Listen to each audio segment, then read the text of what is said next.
दिनै 25 जुलाइ खालारनि रादाबाव नोंथांमोन बयखौबो बरायबाय। अन्नानै हादरनि रादाब चेनेलखौ लाइक आरो साबस्क्राइब खालामना हो। दानिया फैदो दिनैनि रादाबनि हेडलाइन्सआव। सेथियाव क'क्राझाराव गिख्रंथाव जाथाय। दुथाङा बिमा फिसा सानैखौबो बुथारना गालाङो। बे गिख्रंथाव जाथायाव बुथारजानायफोरा कल्पना मालिक आरो बिनि फिसाजो दीपशिखा मालिक होननानै मिथिनो मोन्दों। सुलुंनिफ्राय मिथिनो मोननाय जायोदि बिसोर सानैखौबो बुधबारनि हराव क'क्राझारनि 3 नं वार्डनि शान्तिनगराव थानाय बिसोरनि न'आवनो रुवाजों खास्रि बिस्रि बुथारो। दीपशिखा मालिकनि फिसाय मानब दासखौ सन्देह खालामनाय जादों बे जाथायनि सायाव, मानोना दासिमबो मानब दासआ खारखोमानानै दं। बे जाथाया मोनसे नखरारि नांलायनायाव जादों होननानै साननाय जादों, मानोना दासिमबो थार जाहोनखौ मिथिनो मोननाय जायाखै। नसुंसेनि सुबुंफोरा पुलिसनो मिथिहोनायखाय पुलिसआ जाथायनि सायाव नायबिजिरगासिनो आरो सन्देह गोनां सुबुंखौबो नागिरगासिनो दं। नैथियाव गहपुर पौरबारि 7 नं वार्डआव ओनसोलनि रायजोफोरा लामायाव माइ गायनानै हेंथा दिन्थिफुंनो एबा प्रतिबाद खालामो।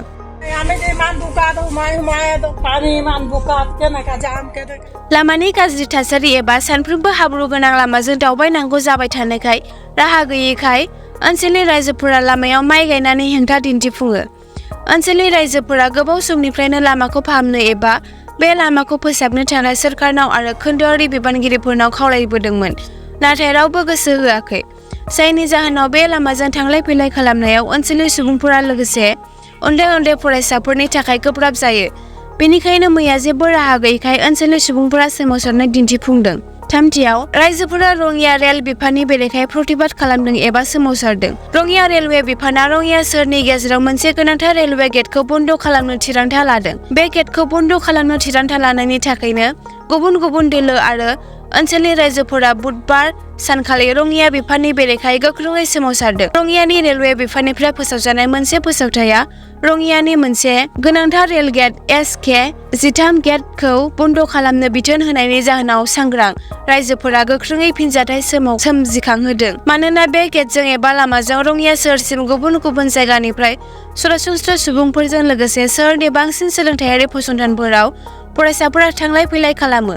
सोहोरनि बे गोनांथार गेटखौ बन्द खालामनायनि जाहोनाव गोबां जेंनाफोर सोमजिहोनो हागौ होनना साननाय जादों। रङिया रेलवे बिफाना बेबादि सुबुं बेरेखा थिरांथा लानायनि थाखाय लाइमोन कंग्रेस CPI-M जों लोगोसे गुबुन गुबुन दोलोनि आफाद आरो जायगानि रायजोफोरा रेलवे बिफाननि बेरेखायै गोख्रोङै सोमावसारो। ब्रैथियाव धुबुरी जिल्लानि साग्लियायाव पुलिसआ फेग्रा बेसादनि मोन 8 कन्टेनारजों लोगोसे सासे दायनिगिरिखौ खायो। गलकगन्ज पुलिस थानानि सार्केल इन्सपेक्टर रातुल हालैया मोनसे स्रोत सुलुंनि बिथायाव साब इन्सपेक्टर हिरकज्योति दास आरो मोनसे पुलिसनि हानजाजों लोगोसे बुधबार हराव धुबुरी जिल्लानि साग्लियानि सेथि खोन्दो गामियाव सिग्रोमो आरो बे सिग्रोमनाय समावनो पुलिसआ सन्देह गोनां मोन 8 ब्राउन सुगार बुंजासे कन्टेनार बोखांनो हायो। पुलिसनि सुलुङा दिनै एबा बिस्थिबार सानखालि मिथिहोयो दि संदाननाय पुलिसनि हानजाया मैया एबा बुधबार मोनायाव साग्लियानि सेथि खोन्दो गामिनि महम्मद हासेन आली शेखनि बिसाज्ला आजजाल हुसेननि न'आव संदानहैदोंमोन। बे संदाननायावनो सन्देह गोनां मोन 8 ब्राउन सुगार बुंजासे कन्टेनार बोखांनो हानायजों लोगोसे आजजाल हुसेनखौ हमनानै पुलिसआ जाथायनि बागै सोंलाय फिनलाय खालामो गलकगन्ज पुलिस थानासिम लाबोयो। बाथियाव हादरनि राजधानी दिल्लीनि दुवारखानि साहा ओनसोलाव सासे 16 बोसोर बैसोनि हिनजावसाखौ सिलाइ दिन्थिनानै जिनाहारि खालामनाय जादों होनना पुलिसआ थांनाय सनिबार सानखालि मिथिहोयो। जेब्ला बिथांजोआ हेंथा होयो अब्ला दायनिगिरिया हिनजावसाखौ 5 थाला बिल्डिंनिफ्राय गाहायाव गारहरदों। खौरां मोननायाव हिनजावसानि नखरा बिथांजोखौ खाथिनि देहा फाहामसालियाव लांदोंमोन, नाथाय हिनजावसानि अबस्थाया गाज्रि जानायखाय साबसिन फाहामथिनि थाखाय DDU देहा फाहामसालियाव दैथायहरनाय जायो। जाथायनि उनाव दायनिगिरिया जायगानिफ्राय खारखोमालाङो। पुलिसआ गाग्लोबजाग्रानि बिबुंथियाव जिनाहारि बुथारनो नाजानायजों लोगोसे गुबुन गुबुन धाराफोरनि सिङाव मोनसे केस रेजिस्टार खालामो। गाग्लोबजाग्रा हिनजावसाखौ सिगाङावबो हानजा जिनाहारि खालामनाय जादोंमोन। बे जाथायनि दायनिगिरिफोरा जेलनिफ्राय ओंखारबोनायनि उनाव हिनजावसाखौ गावनि बिबुंथिखौ सोलायनो नारसिनगासिनो दंमोन। नखरा बै हौवासाफोरनि सायावनो सन्देह खालामनो थाखाय जाथायखौ नायबिजिरनाय पुलिसआ गाग्लोबजाग्रानि नखरनि सन्देहखौ नेवसियो। पुलिसनि मिथिहोनाय बायदिब्ला दायनिगिरि आरो हिनजावसाया सिगांनिफ्रायनो गावजों गाव सिनायोमोन। मिथिनो मोननाय खौरांनि बायदिब्ला गाग्लोबजाग्राया दुवारखा ओनसोलाव थायो। समबाराव बिफाया माबा मोनसे खामानिनि थाखाय दिल्लीनि बायजोआव थांदोंमोन। बिमाया गुबुन गथ'फोरजोंबो बायजोआव दंमोन। बे समावनो दायनिगिरिया बैयाव सौहैयो आरो हिनजावसाखौ पिस्तल दिन्थिनानै खाथिनि बिल्डिंआव लाना थाङो। दायनिगिरिया बाथि थालानि उखुमाव जाथायखौ खालामदोंमोन। जेब्ला बिथांजोआ हेंथा होदोंमोन अब्ला दायनिगिरिया हिनजावसाखौ गारहरदों। लामाजों थांनाय सुबुंफोरा हिनजावसाखौ देहा फाहामसालियाव थिसनदोंमोन।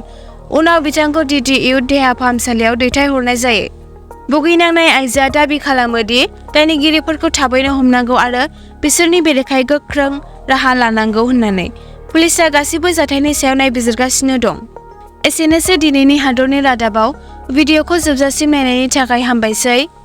अन्नानै हादरनि रादाब चेनेलखौ साबस्क्राइब आरो नटिफिकेशन बेलखौ अन खालामनानै ला हादरनि रादाबनिफ्राय नटिफिकेशनखौ मोननो थाखाय।